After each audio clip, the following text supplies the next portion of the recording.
What lies beyond the physical is often described as magical, but this is misleading. Although it may appear shrouded in mystery, it is not magic at all. When we view this doorway to the 5D as a gate made of prisms, the transition becomes logical. As we cross that divide into the non-physical realms, our energy body splits into colorful rays of light, each in search of its rightful place. Crossing this threshold is an invitation, not a barrier. As we pass through, our unified energy blends and realigns, dividing into distinct, vivid strands of light, each with its own unique brilliance. These beams reveal their separate beauty, shining in ways they could not before. Together, these aspects are even more brilliant and striking than the original whole. This new perspective grants clarity as we realize each unique color holds a different purpose, a specific job, you could say. It is a stunning and fascinating interplay of perspective and illumination as new meaning waits for those ready to understand. Welcome back. My name is Candace Sanderson, and today we continue our conversation about the person behind the curtain. We will see the larger picture as this person ushers us from the 3D to the 5D. And as our energy body crosses this threshold, that prismatic effect of the gate allows us to see different aspects of what we once thought of as one. In the last episode, we learned who sits behind the curtain. When that veil thins, we peer into the stillness of their world and watch as she, my observer presents as a she, or he, sits behind a desk filled with complex dials and levers. Their hands dance across the console to usher us into those extraordinary realms of the non-physical. Yet when we meet this person face to face, we realize they are not that mysterious at all. We discover they are yet another aspect of us. They are our observer. Soon, however, we learn that the witness is only a small part of who they are or what they do. They are also the gatekeeper who determines who may pass through these interdimensional doorways. They meet each and every arrival with a measured gaze to determine their resonance. They see the larger picture and they know exactly what is needed to split and balance the energy among these parts, those aspects of ourselves. Allow me to share a recent insight. Last week, I was a return guest on the Unity Manifest podcast. As I talked about some of these concepts, Gary Cocciolillo, the host, asked if I thought these colorful aspects represent our chakra system. I had to laugh. That seems so obvious, yet I had not made the connection to chakras. Thank you, Gary. With this larger perspective of us splitting into these individual rays of chakra-colored lights, but if needed, separating into hundreds of colorful rays, our gatekeeper becomes the director who constantly scans everything all at once. They do this in order to gain insight about us. You see, each aspect offers a different vibration that contributes to the whole. With an uncanny and intimate knowledge of each part, the observer orchestrates the flow of the narrative, knowing that each gesture Every subtle interaction weaves this beautiful tapestry of light into a grand design. The script is prepared, the scenes are set, the actors are in position. The observer, this gatekeeper, remains calm throughout this process, constantly balancing multiple strands of light in this dynamic production that is greater than life. As we, our aspects, prepare for the final curtain to fall, we realize this is not the end of the production. No, we find ourselves standing at a precipice. We smile, let go, and begin an extraordinary voyage outside the body. Let's part that curtain and take a closer look at that prism gate to see how it works. Once we cross that threshold and split into individual strands of light, it becomes easier for the observer to weigh and measure each aspect. Perhaps at this point, we realize that we have been invited here, like actors who have been asked to audition for a specific role in a play or a movie. And this skillful observer with these wizard-like skills is also the producer and the director of this production. I find the prism gate easy to visualize. This is one thing I love about my messengers. They offer visions that simplify complex concepts, like the prism gate. As we cross the threshold, our energy body splits into those colorful aspects of the whole. And as Gary from Unity Manifest podcast suggested, viewing these colors as the chakra system seems logical. But I wonder about something else. Maybe this prism gate is not just an analogy. Maybe, just maybe, this is what our observer perceives when we enter the 5D. Something to think about for sure. So many things are different in the 5D. Time and space are no longer constant. We witness that in dreams when something that takes days to happen in the dream in real time was only minutes or hours at best. When we cross into these 5D spaces, who we are and how we interact differ from our 3D environment. We soon learn that the 5D dimension does not operate by the same rules of physics that we have in our daily lives. Now that we know our energy body separates into parts and each part still recognizes the whole, what precisely does the observer do to help us navigate our OBEs? It's time to take a look at our aspects, those important parts of the whole. Each aspect has a different job, which changes depending on the situation. My go-to aspects during meditations include, of course, the physical body, me. Then I have the scribe. Then there's the experiencer. And all of these are guided by yet another aspect of me, the observer. If I attend a healing meditation, for example, I would have another aspect, the healer, who works to maximize those healing frequencies, feeling those openings where life force energies are weak, scanning the body to identify areas that need attention.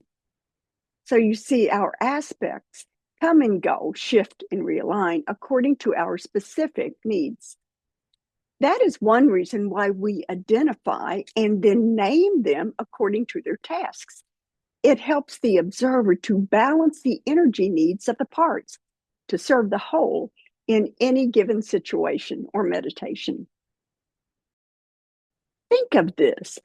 Our observer offers us access to realms that in days gone by were reserved for a very select few. Those adepts, those sages and monks were the only ones with those uncanny abilities to enter through the non-physical doors of spirit. But now these doors open for us, the common everyday person. We become visitors, welcomed guests to this world. Our gatekeeper guides us into these realms where time bends and logic softens. Let that sink in. We know the observer directs the energy to allow each aspect to independently perform a different task. So let's break down those skills. We've already named the aspects according to what they do, but let's take a deeper dive and dissect one of my meditative experiences so we can see the observer in action to better understand how they function. The observer supervises all my aspects. She wears several hats: observer, director, gatekeeper, to name a few. In a sacred and almost magical balancing act, she twists those dials and moves those levers to direct the energy flow to each aspect. Let's look at the physical body me aspect. During a meditation, my physical body needs just enough energy or awareness to remain in the chair without falling out. That is her primary job during the meditation. But being a creature of the 3D, the physical body me puts a few things in motion ahead of time. She loves coming prepared. She has gathered a notebook and a pen for my scribe to use. If I were in a solo event, the physical body me had already opened the recording app so I could hit play as soon as things started. If the meditation was outside my home, my physical body me made certain that I would arrive in time to register, relax, and settle in. If I were at home, she made sure my phone was off and I would not be disturbed. Now that those things are accounted for, 95% of her job, if not more, is complete. And the meditation has not even started. Once it does begin, the observer knows the physical body me will not need much energy at all, just enough to keep me relaxed, but alert enough to remain seated.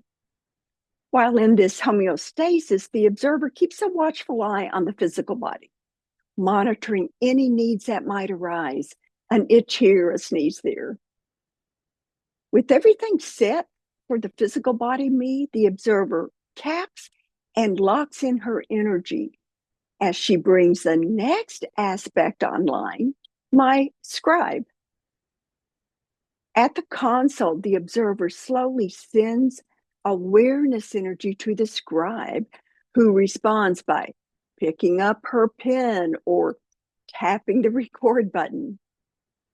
My scribe often starts by documenting physical changes in my body sitting in the chair, like tingles on the skin or a heart rate change or other physical sensations like, now I'm breathing deeply.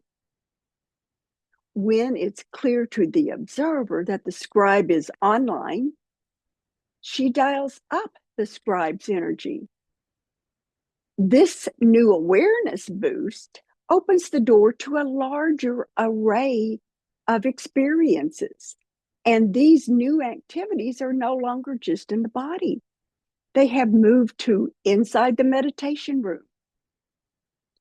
These new sensations are less obvious than feeling tingles on the skin, and therefore require more awareness, translated as more energy from the observer. For me, I often perceive these new sensations as ribbons of energy that float from the ceiling, or swirls of light that rise from the floor. The scribe might sense a presence, a smell, or catch the sight of a person, a power animal, or maybe an angel. The scribe's move from the physical to the non-physical signals the observer that she, the scribe, has found her footing. Without stopping to analyze, the scribe stays in her lane and simply records. No judgment, just descriptions of real-time events. Assured that the scribe has found her rhythm, the observer caps off that scribe energy and moves to the experiencer dial. But did you notice that subtle transition? The scribe simply scribes, beginning with what the body feels like, tingles, before moving to the non-physical swirls of energy and light. How does she do that if she is just a scribe and not the experiencer? The observer did not bring the experiencer online because she was already there, ready to go.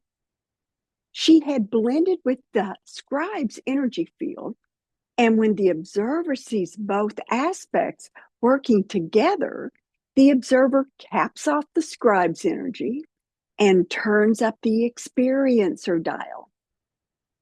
The experiencer is now fueled and ready to explore the non-physical realms of the 5D.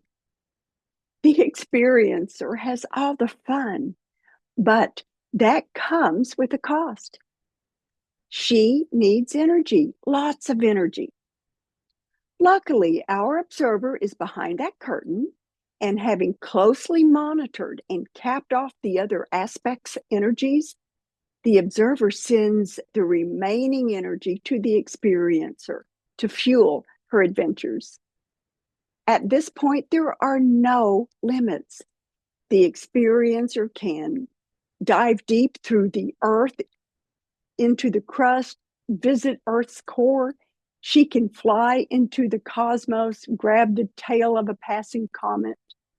She can sink deeply within to connect with ancient shamanic wisdom.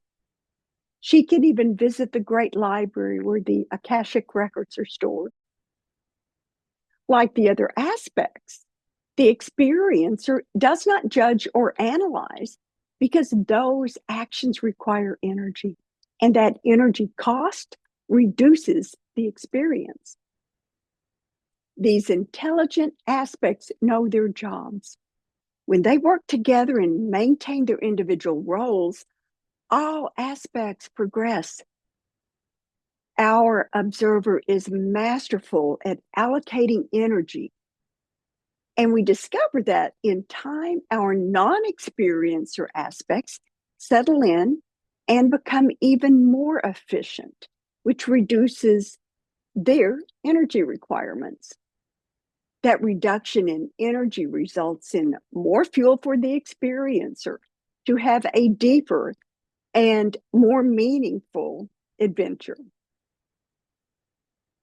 Maximizing energy for the experiencer is important. So let's break that down. Let's look at the difference between real-time documenting using the scribe versus after-the-fact documenting. Your scribe documents in real time, so there's no need to remember. To remember the experience, our physical body needs energy to set up memory files in the brain so we can access them after the fact. There's an energy cost to doing that, and that takes fuel resources from the experiencer. Plus, memories are not as accurate as real-time documenting. Where the experiencer goes, who they connect with, are based on several factors, but none of that matters if they run out of gas. I attended a meditation last week, and a new attendee reported that during the meditation, he found himself walking in a field alongside his dog who had passed away. That was so cool. But then when he said he had the very same experience a few years before, it piqued my interest. He said the image ended at the same time. Nothing happened beyond walking in the field with his dog. It would not be appropriate for me to approach him with advice, so of course I didn't say anything. But I bet if he knew he could bookmark that event, of walking in the field with his dog and using that bookmark, he could start there the next time. He would realize how much easier it would be, and he could go beyond that field with his dog.